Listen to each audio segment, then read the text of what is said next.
Hello friends, இன்னைக்கு ரவா கேசரி செய்ய போகிறோம். அதுக்கு ஒரு கடாயில் ஹீட் பண்ணிக்கிட்டு அதில் கொஞ்சம் நெய் சேர்த்துக்குங்க.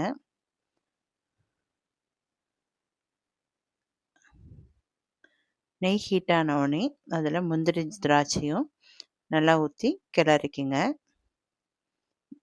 அது நல்லா வறுத்து எடுத்துட்டு அதுலேயே 1.5 கப்பு ரவைக்கு நான் 2 கப்பு தண்ணி ஊற்றிருக்கேன். தண்ணி நல்லா கொதிக்கும் போது ஏலக்காய் தூள் சேருங்க.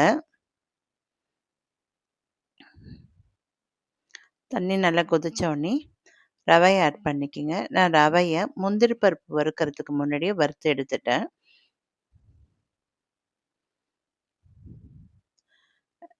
ரவை நல்லா வெந்து மலர்ந்து வந்த உடனே அதில் சர்க்கரையை ஆட் பண்ணுங்க.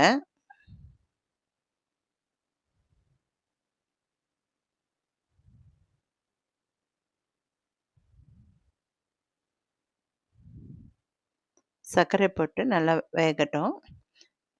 நல்லா வெந்தவுடனே அதில் கேசரி பவுடர் சேருங்க.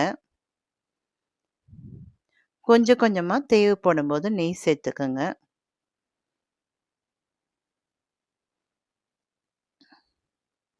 அது நல்லா சுருண்டு வரும்போது வறுத்த முந்திரி திராட்சையும் சேர்த்துக்கோங்க.